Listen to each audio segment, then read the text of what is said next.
Madame, Monsieur, bonsoir. Place à l'analyse de l'actualité de la semaine. L'actualité qui, comme vous le savez, dominée ces 2 derniers jours par la grâce et le retour des 46 soldats ivoiriens détenus au Mali depuis le 10 juillet 2022. Nous parlerons en deuxième partie de 2023, année de la jeunesse. Qu'est-ce qui va vraiment changer? L'économie referme avec cette question. Quelle gouvernance pour consolider les acquis de 2023? Des confrères pour en parler. Nous recevons d'abord Lanciné Bakayoko, chef du service économie sur RTI 1, journaliste et éditorialiste, que nous recevons également. Bro Preston est avec nous ce soir. Bro Preston que nous remercions aussi. Félix Boni, ensuite journaliste éditorialiste, et puis un autre journaliste éditorialiste que vous connaissez évidemment, qui nous fait l'honneur d'être là, Élisée Boloube. Messieurs, merci d'être là ce soir. Bienvenue dans le Club de la Presse.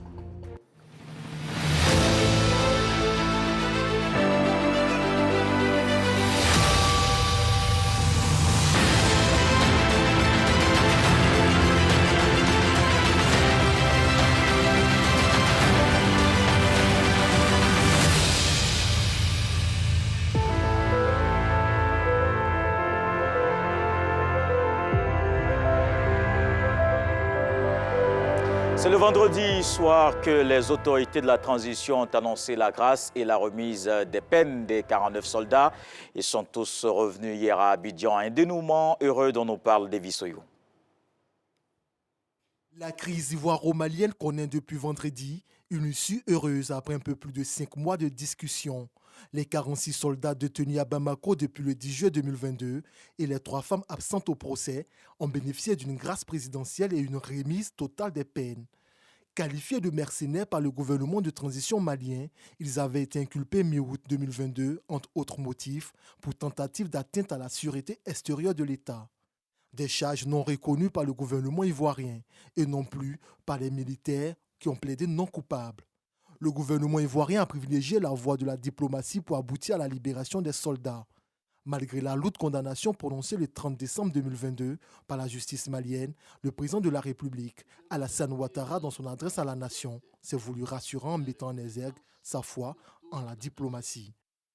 Mes pensées vont particulièrement à l'endroit de nos soldats détenus au Mali, grâce aux actions diplomatiques entreprises avec l'appui de dirigeants de plusieurs pays amis, notamment le président de la République togolaise, son Excellence M. Faure Gnassingbé. 3 soldats femmes ont été libérés en septembre dernier. Les 46 autres soldats regagneront bientôt le sol ivoirien. L'émissaire du président togolais Faure Gnassingbé, médiateur dans la crise ivoiro-malienne, a rencontré plusieurs fois à Bamako le patron de la transition malienne.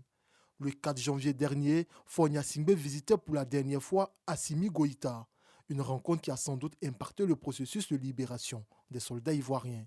Pour rappel, une délégation ivoirienne conduite par le ministre d'État, ministre de la Défense, a signé un mémorandum avec le pouvoir malien pour la libération des 46 soldats en décembre dernier. Bamako avait promis un dénouement heureux et rapide. Aujourd'hui, c'est chose faite. La négociation et la diplomatie ont triomphé. Résultat, ce samedi 7 janvier, les 46 soldats ont regagné le sol ivoirien. Alors, messieurs, c'était un dénouement heureux, mais ce fut aussi une très longue attente, Élisée Boloube. Oui, effectivement, ce fut une longue attente. Mais comme pourrait le dire l'adage, tout est bien qui finit bien. C'est surtout ça qu'il faut retenir. C'est vrai que ça n'a pas été facile, j'imagine, surtout pour les familles, avec toute cette angoisse, surtout même quand il y a eu le procès qui, aux yeux de certains, était assez expéditif. Bon, on ne va pas revenir dessus, mais toujours est-il qu'aujourd'hui, c'est un grand soulagement, pour reprendre un peu les termes du lieutenant Kwasi Adams, qui était le chef de cette division qui s'était rendue à Bamako, qui hier le disait à sa descente d'avion lorsqu'il a pris la parole. C'est un soulagement de retrouver la mère patrie. C'est un soulagement aussi pour nous, les Ivoiriens, de voir enfin cette situation-là se dénouer, parce que ça commençait vraiment à cristalliser l'attention de tous, et certainement certains même avaient déjà les nez à fleur de peau. Mais Dieu merci, comme pouvait le dire hier le président Ouattara, lui il avait choisi la voie de la diplomatie. Et j'ai été marqué par son discours. Il a dit qu'il ne pouvait s'offrir aucune autre voie à part celle-là, la voie de la diplomatie, parce qu'il estime que c'est un pays frère, le Mali. Les liens séculiers qui nous unissent ne peuvent pas permettre qu'on adopte une autre voie en dehors de la voie diplomatique. Et aujourd'hui, je dirais le temps lui a donné raison, parce que nombreux sont certains Ivoiriens qui estimaient qu'il fallait passer à une autre étape, sortie de la voie de la diplomatie, mais il est resté constant. Et il a amené tous les Ivoiriens à se mettre derrière lui et à rester dans cette dynamique-là aujourd'hui. Ça a porté des fruits, donc c'est vraiment un soulagement. C'est tout heureux, en tout cas, que nous avons accueilli hier nos 46 soldats qui étaient encore à Bamako. Nous profitons en tout cas de cette tribune que vous nous offrez, en tout cas pour dire encore merci à la persévérance et à la diplomatie du chef de l'État qui a produit ce fruit. Alors, je rappelle que Félix Bonnet, lui, les attendait en décembre, mais c'est chose faite en janvier. Pas plus mal. Vaut mieux tard que jamais. On les attendait bien évidemment en décembre, mais les dirigeants maliens, évidemment, dans une option propre à eux, ont décidé que ce soit autrement. Décembre et 31 décembre, 7 janvier, je crois qu'il n'y a pas eu trop de temps. Le plus important, c'est que ces Ivoiriens ont été libérés parce qu'on s'attendait dans tous les cas de figure avec la diplomatie dans l'ombre, les actions du président togolais que ce sujet allait simplement demeurer un sujet sur une toile de Pénélope, c'est-à-dire un ouvrage qui n'irait pas jusqu'à son terme, c'est-à-dire la logique belliqueuse dans laquelle s'étaient retrouvés plus ou moins les dirigeants togolais n'allaient pas nous mener à rien d'autre qu'à la fin. Les dirigeants maliens n'allaient pas nous mener jusqu'à un certain risque entre la Côte d'Ivoire et le Mali, et je dirais même à la sous-région. Et je pense que, comme le président ivoirien l'a si bien dit, les liens historiques et géographiques qui existent entre le Mali et la Côte d'Ivoire ne pouvaient que nous conduire vers ce dénouement heureux, aussi bien pour le Mali que pour nous. Et je crois que nous allons reprendre notre coopération, notre bon voisinage qui nous a toujours, j'allais dire, marqué les relations entre le Mali et la Côte d'Ivoire.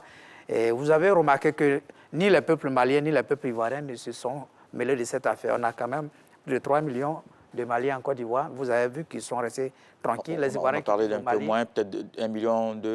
Ben, ce qui est sûr, les Maliens constituent la deuxième diaspora la plus importante en Côte d'Ivoire. Vous avez vu que nullement aucun Malien n'a été inquiété, nullement aucun Ivoirien n'a été inquiété non plus au Mali. Ça veut dire que c'était juste une crise institutionnelle qui ne pouvait que connaître un dénouement aussi heureux que ce qu'on a vécu. Oui, Bruce Preston. Bon, ici, il est de noter que le soulagement était total à tous les niveaux, hein. Même si du côté ivoirien, on était heureux qu'on a vu hier peu avant minuit sur les visages des familles, les plus hautes autorités de l'État. Mais au niveau du Mali aussi, je crois que c'était un soulagement pour la junte. Parce que le colis devenait encombrant à un certain moment. Donc il fallait trouver très rapidement des parades, des voies voyants. Ça n'est pas l'impression que ça dégageait? Il y a ce qu'on voit et ce qu'on ne voit pas. Il faut des microscope pour mieux détecter. C'est-à-dire que c'était devenu encombrant, le Mali était au banc des accusés, donc ça ne pouvait pas durer longtemps. Donc il fallait trouver des voies. On a vu ce procès assez expéditif qui est intervenu. Il fallait tout faire pour ne pas perdre peut-être la face, pour aller rapidement au dénouement. Est-ce qu'il pourrait ne pas être expéditif, ce procès? Parce qu'Élysée en a parlé tout à l'heure. Vous aussi, vous revenez sur le même terme. Ça ne pouvait qu'être expéditif, ce procès. En 2 jours, hein, en 2 ou 3 jours, le procès a été expédié. Et puis bon, on a trouvé 2 ou 3 jours après aussi, on a gracié avec la remise des peines. Donc ça soulage tout le monde, y compris même la diplomatie togolaise qui a joué, qu'il faut remercier. Le président togolais a joué un rôle important dans cette affaire. Il n'a pas, à un certain moment où la CEDEAO essayait de durcir le ton, je crois qu'il a choisi la voie de la négociation voulue par les autorités ivoiriennes. Et cette voie souterraine a été empruntée. Et puis bon, on a les résultats qu'on a aujourd'hui, qui nous donne aujourd'hui, qui nous donne à réfléchir et puis à mener que bon, les deux peuples, la Côte d'Ivoire et le Mali, sont des peuples frères. Depuis Modibo Keïta, Houphouët-Boigny, pour arriver jusqu'au président Ouattara, c'est les deux peuples frères. C'est vrai que la parenthèse de Koïta, la parenthèse honteuse de Koïta va se refermer très vite et les deux peuples vont se retrouver, hein, de mon point de vue. Lansini Bakayoko. Oui, on est toujours heureux quand des personnes à qui on a arraché la liberté retrouvent la plénitude de leurs moyens. Mais moi, je ne ferai pas l'honneur à Assimi Goïta pour parler de grâce présidentielle. Je pense que c'est une fin de prise d'otage. Parce que c'est tout à l'honneur du chef de l'État ivoirien qui a fait preuve de sang-froid face aux velléités bellicistes de la junte malienne. Et nos soldats se sont retrouvés en Côte d'Ivoire. C'est tant mieux. Ils retrouvent leur famille après 6 mois. Mais en fin de compte, c'est la jeune malienne qui perd la face, puisqu'elle n'avait pas d'autre choix, presque on l'a dit, que de libérer nos soldats, puisque le procès qu'il y a eu lieu, en réalité, c'était un non-procès. Je n'ai jamais vu, c'était quelque chose d'inédit, je n'ai jamais vu ça auparavant, un procès qui a eu lieu à huis clos, sans avocat, sans public, des assises, c'était quelque chose quand même d'extraordinaire. Donc je pense qu'il n'y a pas eu de procès, et donc les soldats ne pouvaient qu'être libérés, qu'être mis en liberté. En fait, les otages ne pouvaient qu'être mis en liberté, et donc tout est bien qui finit bien, et il va falloir revisiter nos relations avec le voisin malien, même si le chef de l'État considère qu'il faut revenir à la normale. On parlera justement de cette collaboration. Mais est-ce qu'on peut dire que le mémorandum signé il y a quelques jours, donc peut-être ce qui a joué la balance, même si on n'a pas le contenu, Félix Boni? Bien évidemment.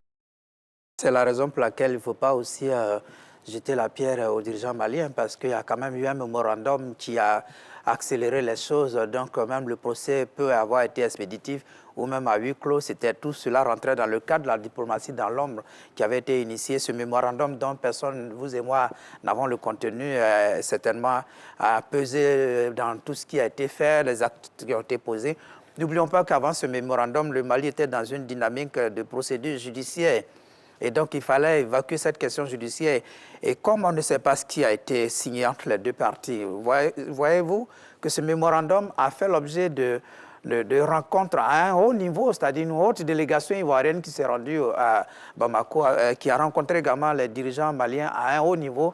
Et donc, on n'a pas encore le contenu de ce mémorandum. Mais je crois que c'est ce mémorandum qui a déclenché le déroulement de tout le processus jusqu'au dénouement heureux qu'on a connu. Un dénouement heureux pour les deux parties. C'est un barreau d'honneur pour les deux parties parce que, quoi qu'on dise, à un moment donné, il y a eu une sorte de bras de fer entre les deux pays. Et aujourd'hui, sorti de cette crise, la Côte d'Ivoire en sort grandi, le Mali également en sort la tête haute parce qu'on ne va pas jeter la pierre. Quand il y a la paix des braves, il faut saluer cette paix des braves. Et puis allons maintenant, tournons cette page, ne heurtons plus les sensibilités pour que les deux pays qui d'ailleurs ont signé ce mémorandum pour s'entraider puissent véritablement se retrouver, tourner cette page pour entrevoir un lendemain meilleur. D'ailleurs, notre président a souhaité que le Mali vivement retrouve son intégrité territoriale pour arriver à des élections, pour avoir des institutions démocratiques l'année prochaine. C'est-à-dire la Côte d'Ivoire est dans la dynamique d'aider le Mali à tourner la paille de sa crise. Alors, Élisée Boloubo, qu'est-ce qui a changé? Qu'est-ce qui a joué dans la balance pour qu'aujourd'hui on ait cette issue heureuse à la crise? Parce qu'il faut le rappeler, on le disait des deux côtés, les discussions n'étaient pas interrompues. Moi, je pense que l'un des premiers éléments qui a joué dans la balance, c'est le temps. Le temps a fini par faire comprendre aux différentes parties qu'il fallait sortir des velléités, je dirais, bellicistes, comme il a si bien dit, de sortir des conflits, de sortir des joutes verbales, qu'il fallait poser la balle à terre et puis aller dans le sens vraiment de la diplomatie. Donc, pour moi, le temps a joué dans un premier, déjà. Mais au-delà de ça, il y a la diplomatie elle-même qui a ses codes et qui a son fonctionnement qui n'est pas forcément maîtrisé par le commun des citoyens, qui, je pense aussi, a joué tout le temps. Parce qu'il faut reconnaître qu'il y a eu plusieurs missions quand même du président Faure à Bamako, qui est allé à plusieurs reprises à Bamako, et lui et son ministre des Affaires étrangères qui ont effectué plusieurs missions. Il y a eu même des chefs d'État de la CEDEAO, au nom de la CEDEAO, qui sont même rendus à Bamako. Donc je me dis que c'est tout cet ensemble d'actions qui ont conduit à aboutir à ce résultat. Mais je reste pertinemment convaincu que le point d'orgue du déclenchement, je dirais, de la célérité de ce processus-là est certainement la mission des autorités ivoiriennes à Bamako. Je crois que ça a été, si tu veux, en fait, le dénouement même, l'élément déclencheur du dénouement final. Parce que depuis lors, les autorités des deux pays ne s'étaient même pas encore rencontrées, ne parlaient pas à personne interposée, à savoir le médiateur. Mais là, quand il y a eu cette rencontre-là, bien évidemment, qui certainement est le résultat aussi de la médiation, on a vu que les choses se sont accélérées. Et moi, je retiens quelque chose. Quand on écoute les propos du ministre de la Défense et même du ministre des Affaires étrangères du Mali, le jour où la délégation ivoirienne s'est rendue à Bamako, le 22 décembre. Il a été évoqué la question de malentendu. Hier encore, dans les propos du chef de l'État, le chef de l'État a dit une terrible incompréhension. C'est comme ça qu'il l'a qualifié, une terrible incompréhension. Donc, c'est dit qu'au final, les uns et les autres se sont rendus compte qu'on on a même bandé les muscles, mais on a fait assez de vérité pour des choses qui n'en valaient pas la peine au final. Donc, je me dis que le temps a fini par faire comprendre aux uns aux autres qu'on empruntait une voie qui n'était pas normale. C'est la première chose. Et le deuxième élément, comme je le dis, c'est vraiment toutes ces actions diplomatiques qui ont été posées là et qui ont abouti à cette situation. La troisième que je pourrais ajouter, qui est aussi un résultat d'une des actions diplomatiques, c'est le fait que ces autorités ivoiriennes là soient rendues à Bamako et qu'il y ait eu ce qu'on appelle dans notre jargon le dialogue direct. Ça a dû permettre quand même de lever un certain nombre de verrous et d'aboutir à ce résultat. Alors, Blue Preston, est-ce qu'on sait véritablement ce que contient ce mémorandum? Tu ne le sauras pas. Peut-être qu'on aura des brides d'informations qui sortiront mais c'est un accord secret, un mémorandum, c'est un accord secret entre deux États et ce n'est pas évident qu'on met sur la place publique. Absolument. On ne mettra pas ça sur la place publique. C'est vrai que les uns et les autres peuvent faire fuiter quelques éléments, mais ce n'est pas évident, pour le sérieux que je sais, en termes de diplomatie, ce n'est pas évident qu'on mette sur la place publique. Voici les résultats du référendum. Donc les deux parties ont compris, et ça, Élysée l'a si bien indiqué, qu'il fallait aller au dénouement. Je disais tout à l'heure d'un colis gênant. Parce que quand il y a 46 soldats dans votre pays, et puis tout le monde entier vous demande de les libérer, à un certain moment, vous-même, vous êtes gêné. Votre propre population, parce que je connais, la population malienne voulait la libération des soldats ivoiriens. D'ailleurs, ce sont des avocats maliens qui ont défendu. Bon, donc à un certain moment, Assimi Goïta, il avait le dos au mur, il fallait sauver la face, il fallait tout faire pour qu'on arrive au dénouement. C'est pourquoi le procès allait très vite. Tu ne veux pas que j'utilise le terme expéditif, mais je ne sais pas si on peut trouver un autre terme encore. Non, je n'ai pas dit non, c'est ce qu'il faut. Donc on est allé pour habiller, essayer de couper cette affaire de fil blanc pour que rapidement on trouve... La preuve, c'était 2 ou 3 jours après, le président Faure est allé au Mali. Le 4. Il est passé par Abidjan avant et puis 2 jours après, bon, ils ont été libérés. Mais on s'inquiétait quand même quand l'affaire a été judiciarisée au Mali. Oh, mais on sait souvent que bon, la justice, dans un certain nombre... Non, sur la question de l'inquiétude, l'inquiétude peut-être a été perceptible au sein de la population. Sinon, je pense que les dirigeants, eux, ils étaient vraiment... Ils connaissent le langage. La preuve, quand tu lis le discours du chef de l'État le 31, mais... Tout le monde se posait la question, mais de savoir sur quoi il s'appuie pour dire que les bulletins seront là bientôt alors qu'on vient de les condamner à 20 ans de réclusion criminelle. Donc tout le monde se disait, mais sur quoi ils comptent? Et le 5 encore, le 5, pendant la présentation des vœux, il réitère devant les corps constitués pour dire que les soldats seront là bientôt. Et 2 jours après, on voit les soldats qui sont rentrés à Abidjan. Donc c'est dit que nous, on avait peut-être la crainte, mais... C'était le contenu du mémorandum. Voilà, il connaît le contenu. Absolument. Vous et moi, on connaît, mais lui, il connaissait le contenu. C'était une question d'heure. Le procès était déjà établi. Voilà, c'était enclenché, il fallait aller jusqu'au bout. Chacun jouait son jeu. Il fallait jouer le jeu jusqu'au bout. D'accord. L'enseigne Bakayoko, sur la question. Sur la question, je voudrais d'abord dire que le gouvernement de Côte d'Ivoire est sorti la tête haute, contrairement à la junte qui retourne la queue entre les jambes, parce qu'ils ont voulu judiciariser le problème. Vous dites que le mémorandum a été pris. Le mémorandum, c'est vrai, c'est un acte politique. Et si le Mali voulait effectivement s'inscrire dans un acte politique, le procureur, disons le juge d'instruction, aurait dû déclarer un non-lieu. Pourtant, il a pris une ordonnance de renvoi devant la cour d'appel de Bamako. Ça veut dire qu'il avait choisi l'option judiciaire. Maintenant, quand on choisit l'option judiciaire, on va jusqu'au bout. Mais on a tous vu que c'était un procès expéditif, un non-procès. Et donc, je pense qu'aujourd'hui, dans cette affaire, c'est le Mali qui paie la face. Et la diplomatie ivoirienne en sort grandie, très grandie de cette affaire. Alors, justement, oui. Moi, je ne comprends pas trop, mais qu'est-ce que vous aurez voulu que ce procès-là, qu'est-ce que vous aurez voulu que ce procès-là soit? D'autant plus qu'il y a un mémorandum qui a été... D'abord, ce procès n'avait pas encore été annoncé ni ouvert avant le mémorandum. C'est juste après le mémorandum que les autorités maliennes ouvrent ce procès et l'expédient, bien entendu, dans l'esprit des accords secrets que vous et moi, nous n'avons pas le contenu. Mais peut-être ce que Bakayoko veut dire, est-ce que c'était utile, étant donné évidemment qu'il n'y avait pas de fond sur le dossier? C'est un scénario. C'est un scénario, il fallait aller jusqu'au bout. C'est un scénario, c'est un accord secret, c'est un scénario. C'est quelque chose qui a été scénarisé. Voilà. Il fallait en finir avec cela, que ce dossier-là qu'on en finisse. Mais comme ils avaient déjà précédemment judiciarisé le dossier, alors il fallait finir sous cette forme pour que la justice expédie le dossier et que le président malien prenne les mesures qu'il faut pour les expédier. Mais ça nous a fait prendre beaucoup de temps aussi, Félix Boni. Ce que je veux dire, c'est que quand on décide de régler un problème de façon politique, toutes les autres considérations tombent. Ça dit que le président malien aurait pu prendre une décision d'abandon de poursuite. S'il voulait régler le problème de façon... alors là, il enfreignait aussi à parce que le mémorandum... Oui, mais à partir du moment où... De toute façon, vous ne savez pas ce que dit le mémorandum. À partir du moment où le gouvernement du Mali a choisi la voie judiciaire, moi je pense qu'il aurait dû aller jusqu'au bout. Aujourd'hui, on voit bien que les soldats n'ont même pas été interrogés dans la salle et le procès a eu lieu à huis clos.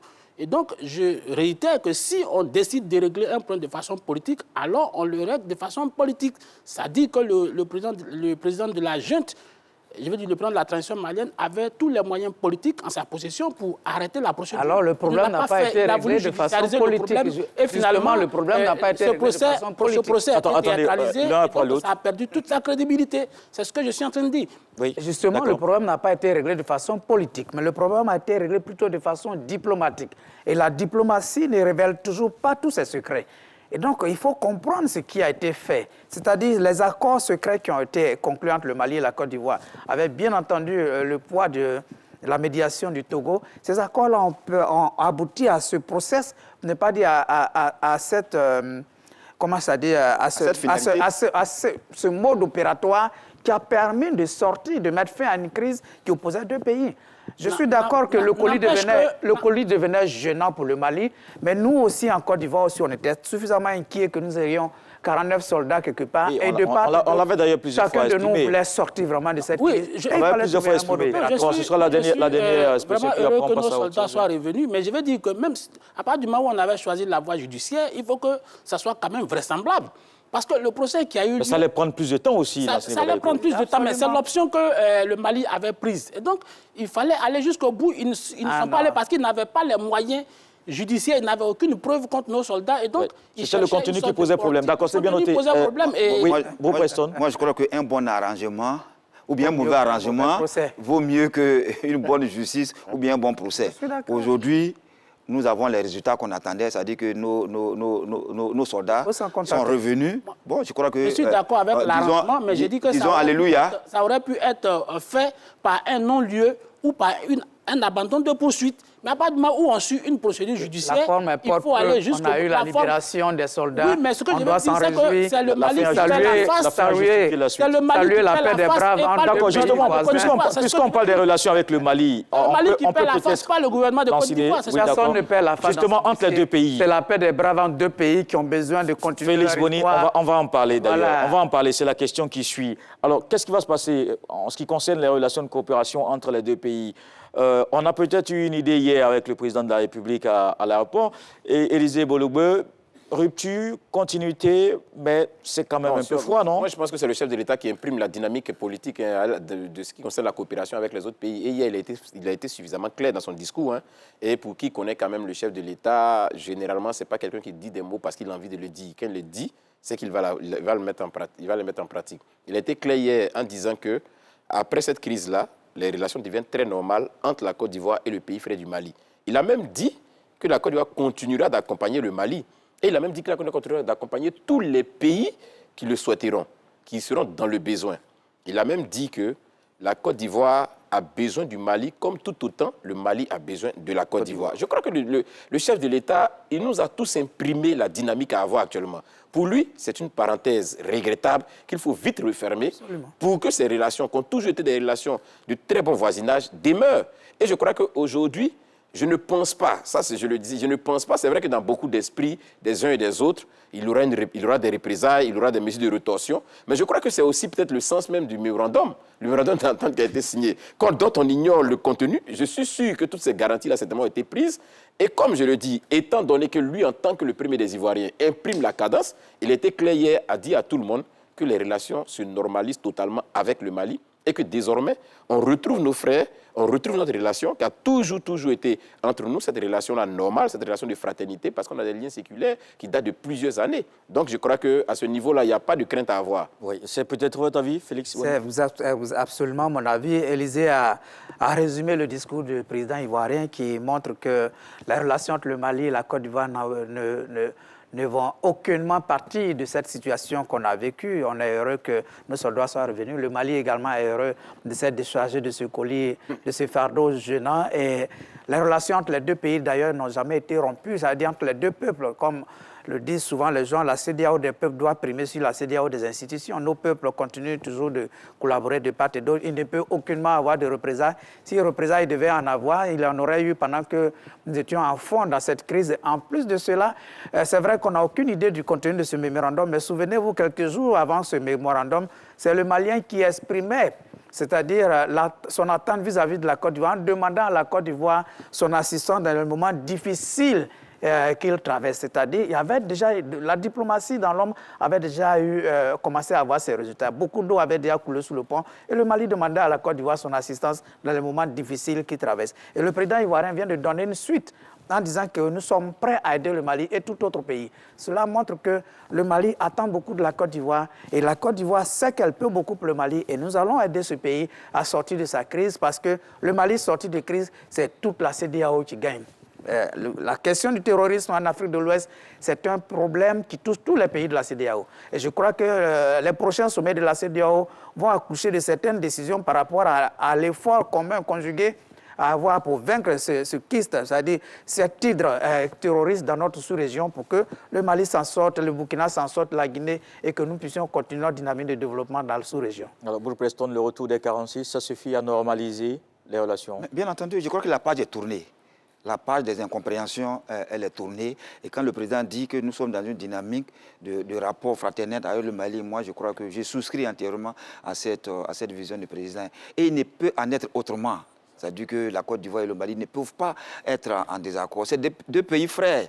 C'est deux pays frères, je l'ai indiqué au départ, depuis le président Modibo Keïta, depuis le président Félix Houphouët-Boigny, jusqu'au président Alassane Ouattara. Les hommes peut-être passeront, mais les peuples demeureront, les pays demeureront. Donc c'est évident que les relations vont reprendre. Il y a eu des incompréhensions, le président l'a indiqué, et puis une fois ces incompréhensions surmontées, les relations vont reprendre. Et c'est dans l'intérêt même des deux pays, des deux peuples, de coopérer, de collaborer de manière fraternelle. D'accord. Oui, l'enseignant Bakayoko.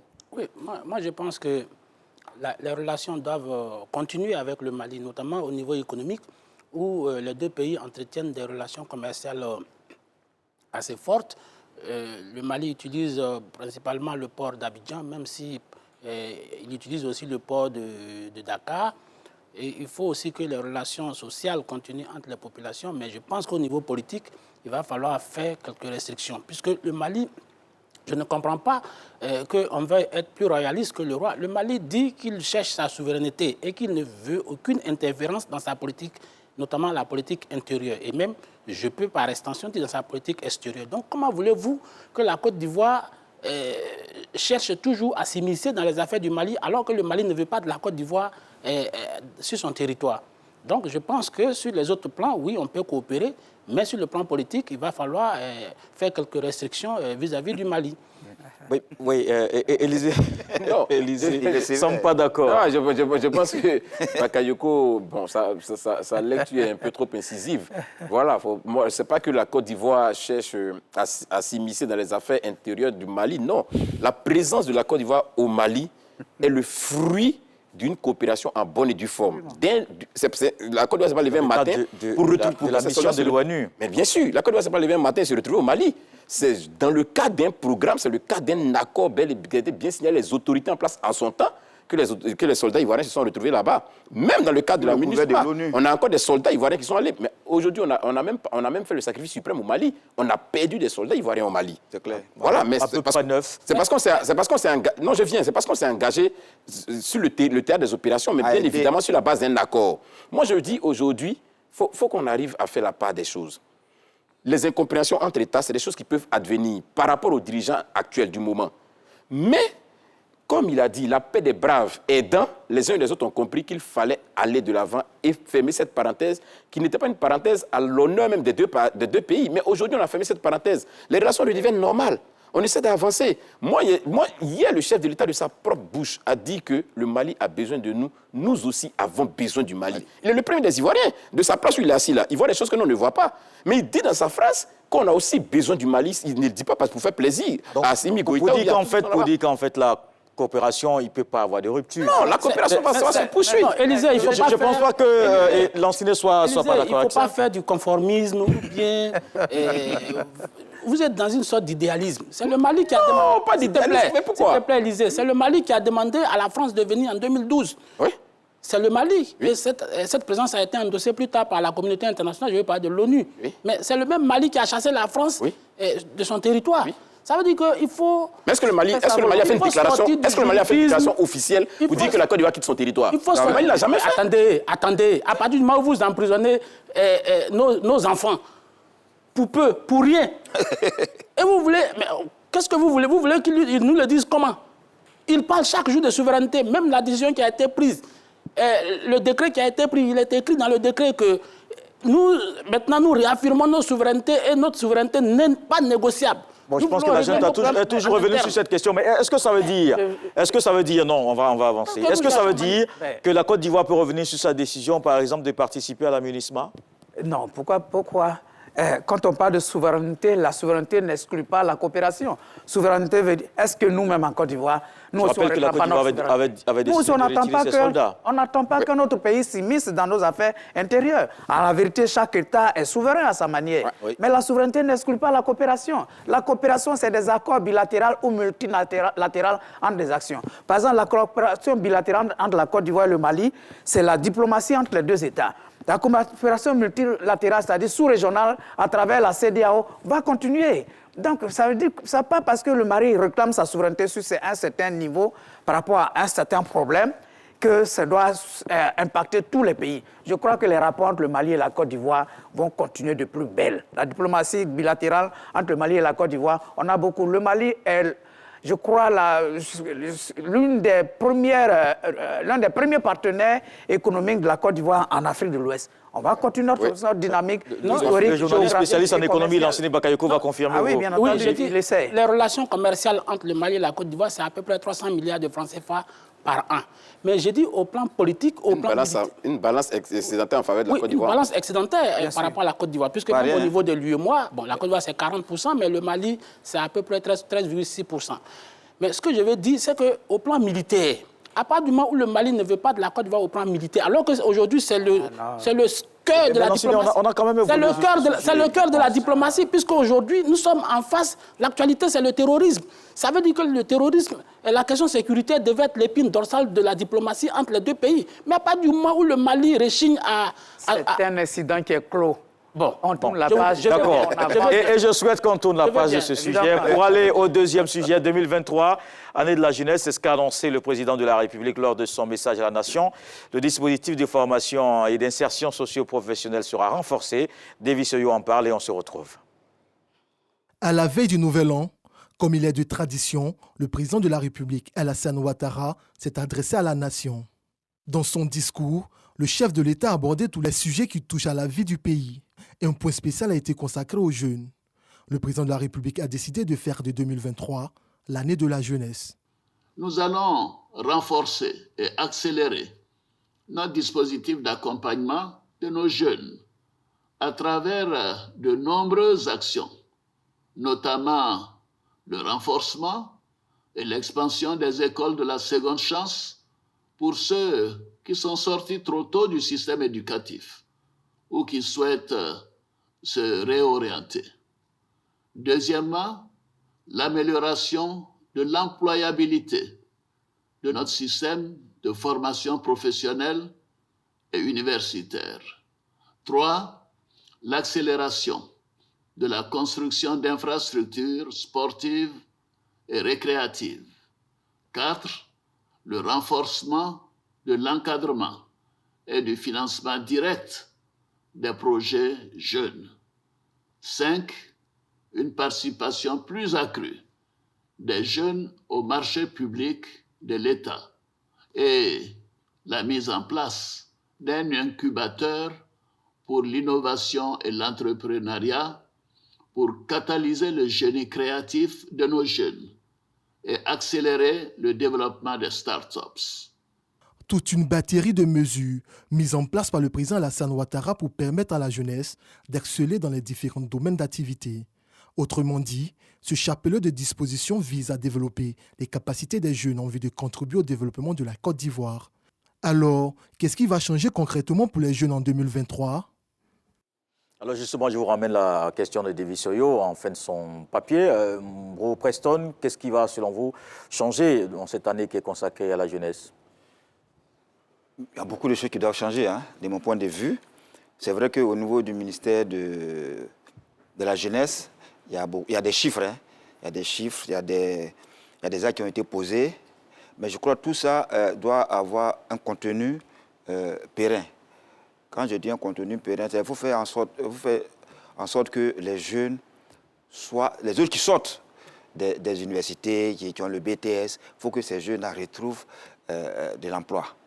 Et c'est à ce niveau-là que je partage un peu la volonté du président de la CGCI, le nouveau président Ahmed Cissé, qui a dit que le privé doit embaucher, doit faire de sorte qu'il embauche beaucoup plus de jeunes. Et c'est à ce niveau-là que j'attends. Parce qu'il faut sortir du paradigme où c'est l'État qui est le pourvoyeur d'emploi.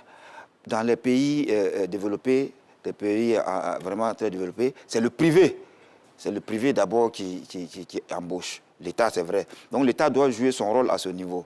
Faire de sorte que les petites et moyennes entreprises soient plus dynamiques, afin qu'au final, ils puissent avaler tous les jeunes qui sortent d'université, tous les jeunes qui sont diplômés. Donc c'est sur ce plan,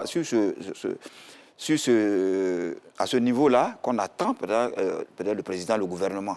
C'est-à-dire qu'il faut faire de sorte que vraiment les jeunes qui sortent de l'université puissent avoir un emploi. Parce que l'État, c'est vrai, continuera d'organiser le concours de la police, de sages-femmes et infirmiers, instituteurs, mais ça ne peut pas booster, ça ne peut pas résoudre le problème. L'État fait un effort à ce niveau, mais il faut que le privé accompagne l'État. Il faut qu'on inverse un peu les rôles. Il faut que le privé essaie d'avaler plus de jeunes par rapport à l'État.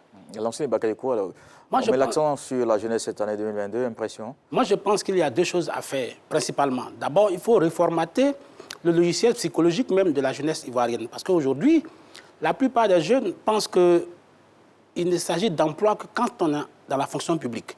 Ils veulent être des enseignants, ils veulent être des magistrats, ils veulent être des policiers, des militaires, etc., etc. Alors qu'il y a tout un gisement d'emplois qui se trouve au niveau du secteur privé.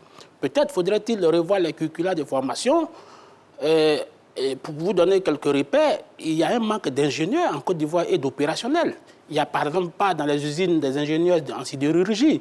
Il n'y a par exemple pas d'ingénieurs dans l'industrie numérique. Il n'y a par exemple pas d'ingénieurs dans le bâtiment qui sont insuffisants. Donc, il y a une niche d'emploi qui existe. Seulement, il y a une inadéquation entre la formation et l'emploi. Donc, il va falloir flécher la formation aux disponibilités au niveau de l'emploi. Et quand on échange avec le patronat ivoirien, effectivement, il y a une demande qui est forte, seulement il n'y a pas... l'offre qui est présentée n'est pas suffisante et n'est pas adaptée aux besoins de ces entreprises. Donc, je pense que oui, le gouvernement veut mettre la jeunesse au cœur de sa politique en 2023, mais il va falloir réorganiser, il faut reformater la formation. C'est vrai, c'est déjà bien engagé puisqu'on parle de l'école de la deuxième chance. Je vois également qu'il y a la réhabilitation des centres de formation et même la construction de bien d'autres. Donc, le gouvernement est pleinement engagé. Et puis même quand on parle de financement, il faut rappeler que le gouvernement, entre 2012 et 2022, a triplé les ressources qui sont affectées, par exemple, au programme qu'on a appelé le PGDEC. Il y avait près de... Aujourd'hui, nous sommes passés pratiquement de 25 milliards à 75 milliards au niveau du PGDEC. Et le gouvernement, dans son programme aujourd'hui, a injecté, ou bien se propose d'injecter au moins 1500 milliards de francs CFA dans l'ensemble de l'éducation nationale. Ça veut dire qu'il y a une volonté politique qui est forte, mais comme je l'ai dit, il faut demander à nos enfants de ne pas être focalisés sur les emplois publics et qu'il existe aussi des niches au niveau de l'emploi privé. Donc, je pense que c'est vers là qu'il faut orienter la politique de la jeunesse pour l'année 2023. Félix Boni. Mais je pense que peut-être on ne peut pas décréter une décennie de la jeunesse, sinon peut-être c'est ce qui aurait pu être fait. Mais déjà, décréter une année de la jeunesse, ça veut dire que c'est l'amorce de la prise en compte de la jeunesse dans le développement du pays. Et la Côte d'Ivoire, nous comptons, si je ne me trompe, au dernier recensement, 115,6% de jeunes de 15 à à 35 ans. C'est vraiment qu'on a une majorité très écrasante de jeunes dans notre pays. Et c'est de bonne guerre que le président de la République prenne une option pour les jeunes parce qu'aujourd'hui, toutes les crises que nous vivons en Afrique, la question de l'immigration clandestine, les questions de terrorisme, ça passe toujours par la jeunesse oisive. Alors, quand on écoute bien le discours du chef de l'État, il met l'accent sur deux aspects, formation et employabilité.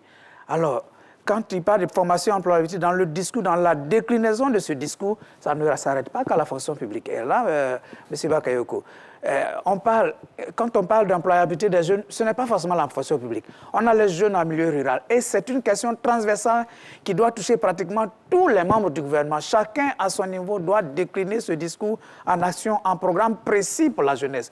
Est-ce que c'est parce que l'agence emploi jeune fait?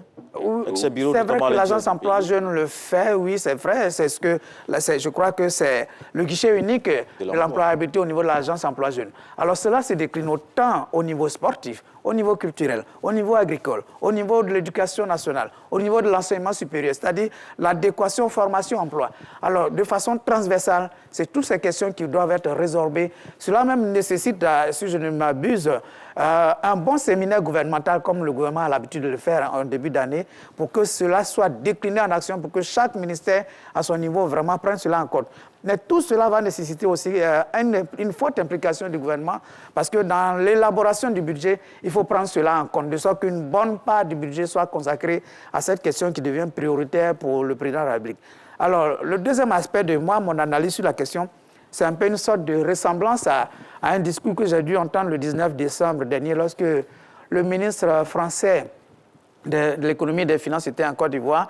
Il disait ceci, que dans la nouvelle coopération entre la Côte d'Ivoire et la France, ce ne serait plus les gros contrats, mais ce sera davantage le soutien à l'entrepreneuriat jeune. Et l'ambassadeur français, ce jour-là, a dit ceci, et je cite, « Le futur de la relation franco-ivoirienne sera de moins en moins dans les gros contrats, mais dans les initiatives privées des jeunes entrepreneurs. » Ce discours a précédé d'une dizaine de jours le discours du chef de l'État.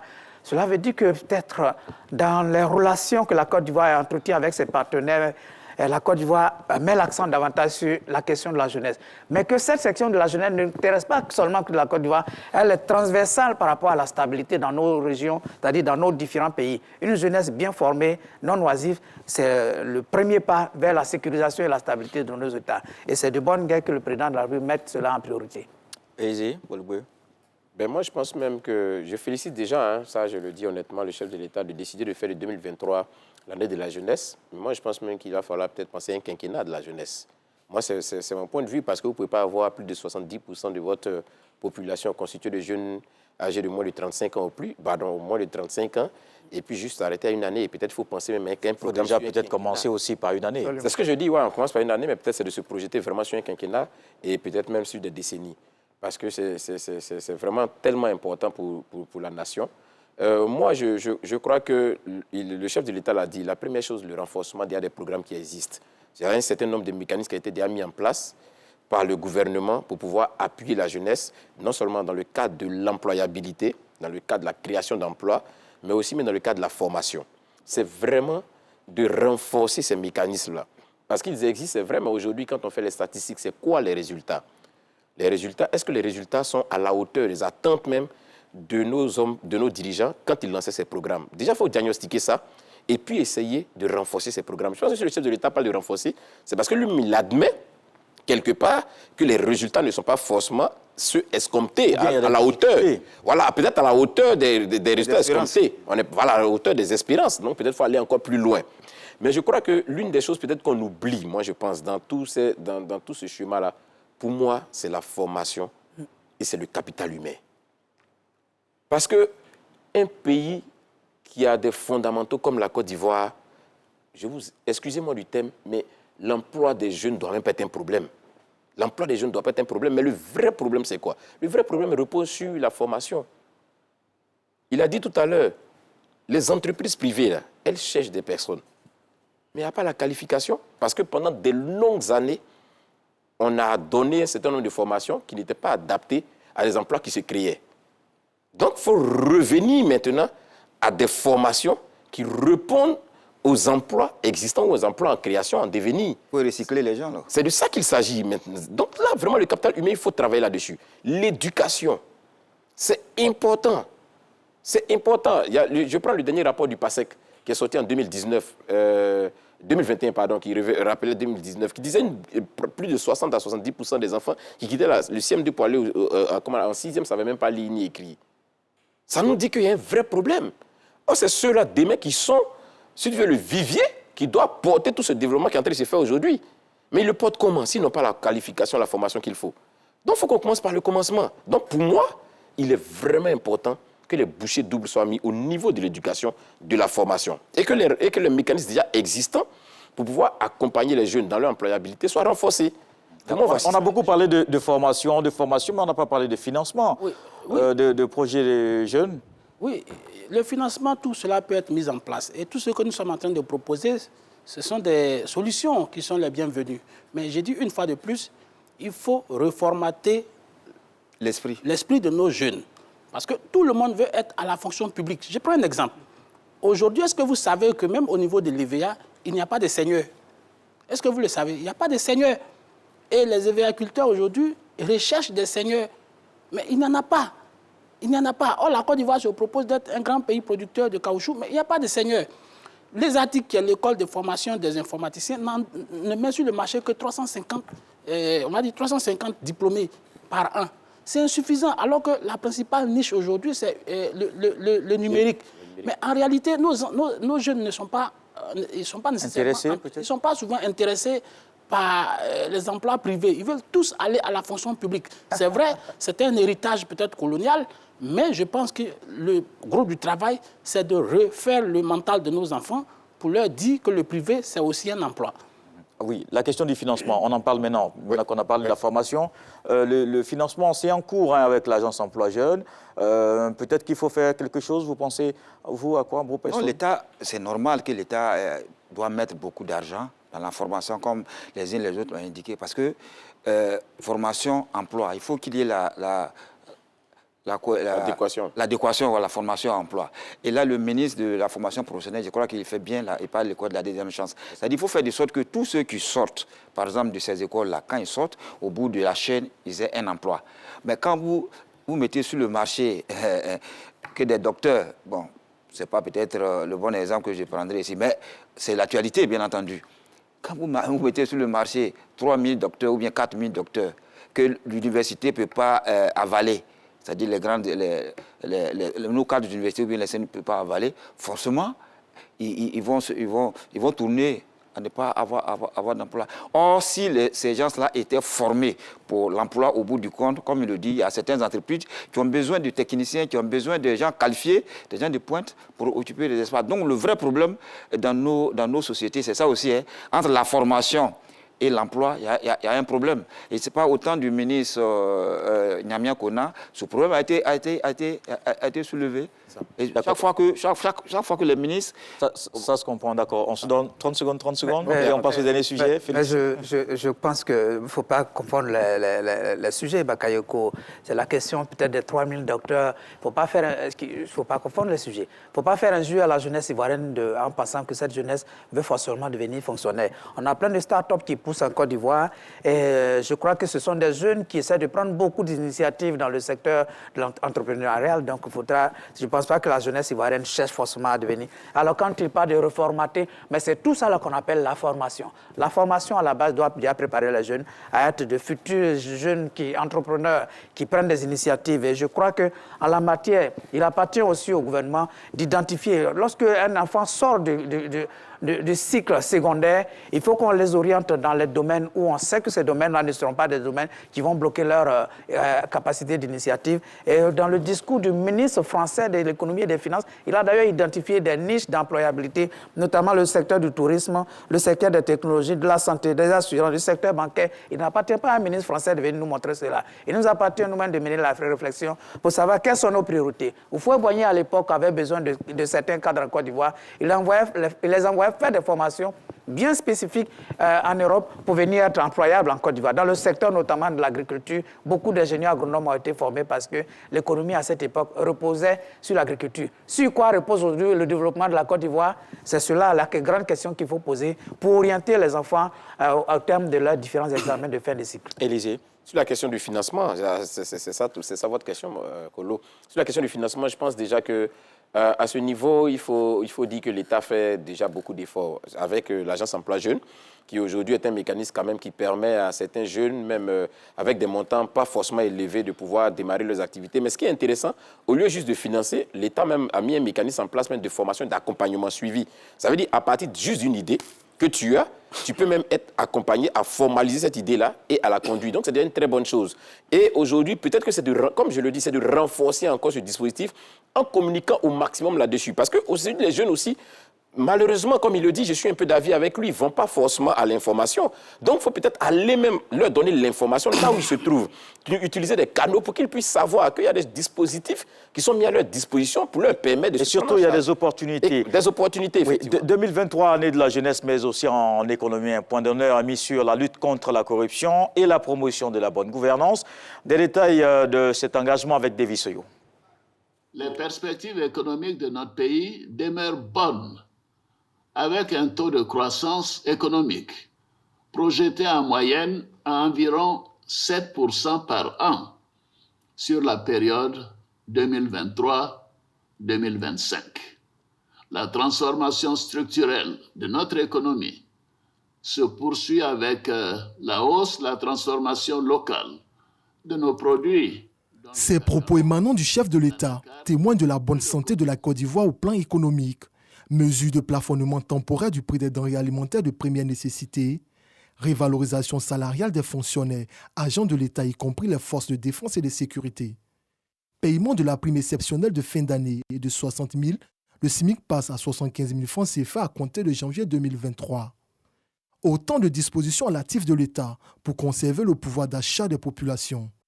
À cela s'ajoutent les infrastructures qui prennent de plus en plus forme sur l'ensemble du territoire. Nos villes et nos villages continuent de changer et de se moderniser. Les projets structurants en cours dans le Grand Abidjan seront pour la plupart achevés en 2023. Pour l'intérieur du pays, je me réjouis de l'inauguration récente de l'autoroute Yamoussoukro-Tchébissou, ainsi que la réhabilitation de la côtière Abidjan-San Pedro. Ces travaux s'inscrivent dans notre vision de transformation des villes secondaires. La lutte contre la corruption et la promotion de la bonne gouvernance ont joué un rôle important dans l'obtention de ces résultats. Justement, quelle gouvernance en 2023 pour consolider les acquis? Alors justement, Brooke Preston, qu'est-ce que vous en pensez? C'est aussi un axe important pour le développement. Mais bien entendu, la corruption, de mon point de vue, c'est une véritable tumeur cancéreuse pour les économies des pays en voie de développement. Donc la bonne gestion des ressources de l'État est un indicateur important pour le développement d'un pays. Donc aujourd'hui, moi je crois que pour l'année 2023, il faut renforcer les mécanismes qui luttent contre la corruption. Il faut aussi, moi je crois, traduire les gens, ceux qui ont été débarqués par exemple pour mauvaise gestion à la tête des structures étatiques, il faut que ces gens-là répondent de leurs actes devant la justice. Et puis il faut qu'on ait le résultat pour que ça serve de leçon à tout le monde. Absolument. D'accord. L'enseigné. Moi je pense que d'abord, la lutte contre la prévarication, la gabegie, enfin, on va dire la corruption, je pense que les instruments existent. Nous avons l'inspection générale d'État, on a le pôle économique et financier, on a la Cour des comptes, on a la CENTIF, on a beaucoup d'outils qui permettent aujourd'hui de lutter contre la corruption. En tout cas, le dispositif légal institutionnel est là. Maintenant, il faut aller dans l'action. Parce que s'il n'y a pas d'exemplarité, je ne pense pas que tout cet outil va donner les résultats escomptés. Par exemple, si un promoteur, disons, on va dire un manager social est convaincu de corruption, il faut que la justice passe à l'action. Disons, il faut que le gouvernement passe à l'action pour qu'il y ait quand même des sanctions et que cette exemplarité puisse booster ou bien puisse devenir une sorte de bouclier contre la fortune publique. Mais pour l'instant, le dispositif institutionnel existe, mais je pense que le gouvernement gagnerait à donner beaucoup plus de vigueur à sa lutte en procédant, en donnant suite, disons, même aux soupçons de corruption. Et Dieu seul sait qu'il en existe dans ce pays et qui jusque-là n'ont pas encore trouvé de réponse. Donc pour moi, il faut maintenant passer à l'action et sortir de la paperasse. D'accord. Félix Boni. Je pense que mes prédécesseurs l'ont tellement bien dit que je ne sais pas s'il faut en ajouter, mais quand même, il faut que j'ajoute un mot, parce que je crois que les mécanismes existent, mais la question de l'exemplarité, on parle aujourd'hui de formation d'une jeunesse. Alors cette jeunesse regarde les aînés. Et quand il y a des actes qui sont posés, ce sont ces actes que cette jeunesse copie. Alors quand on parle d'audit des services publics et que des gens sont épinglés, que ces personnes sont en toute liberté, alors vous formatez une jeunesse non pas à être des exemples, mais qui prennent les autres comme des modèles, se disent, mais si les autres le font, c'est que moi également je peux le faire. Alors un pays pour se développer doit pouvoir vraiment fermer tous les canaux de lutte, tous les canaux de déperdition. De déperdition, de corruption dans ce pays pour que notre pays soit davantage fréquentable, pour que les investisseurs privés arrivent. Pas plus tard que quelques jours, au Togo, la CENTIF du Togo a frappé durement des responsables administratifs qui ont été épinglés parce qu'ils ont été auteurs de détournement de, je crois, 4 milliards et au moment où nous parlons, ils sont encore en détention. Et ça doit servir d'exemple aux Togolais. Et nous, chez nous en Côte d'Ivoire, on attend vraiment la suite de tous ceux qui ont été épinglés par rapport aux audits qui ont été menés. Élysée, pour ceux qui ont encore en mémoire le discours du chef de l'État le 31 décembre 2021, la lutte contre la corruption et la bonne gouvernance était l'un des 3 points prioritaires pour l'année 2022. Aujourd'hui, je pense qu'il est quand même important qu'on nous fasse un bilan, c'est-à-dire au thème de 2022, sur ce taxe-là particulièrement, qu'est-ce qui a été fait? Il est important quand même que ce bilan-là soit fait et que tout le monde soit édifié là-dessus. Moi, je ne vais pas revenir sur tout ce que mes prédécesseurs ont dit, mais moi, je voudrais évoquer la nécessité de la redevabilité de ceux qui sont élevés en position au niveau étatique vis-à-vis des populations. C'est inconcevable pour moi que des personnes qui sont censées être au service de l'État ne puissent pas se rendre constamment sur des plateaux de télé, des plateaux de radio pour expliquer l'action publique, pour expliquer ce qu'il leur est demandé, pour décliner leur feuille de route, pour que tous les citoyens sachent exactement ce qu'il leur est demandé comme mission et ce qu'ils ont fait. Puis ils établissent des bilans.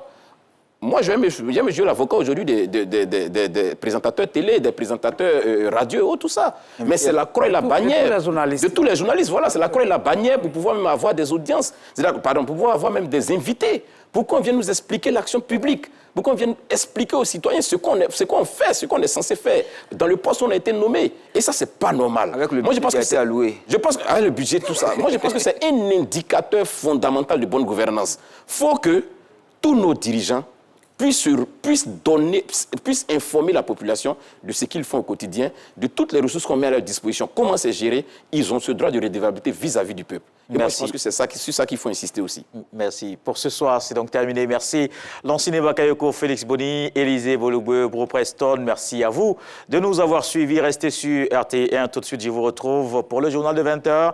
Cette émission est réalisée par Fofana Mamadou. Merci à toutes les équipes techniques autour. À dimanche pour un autre numéro du Club de la Presse.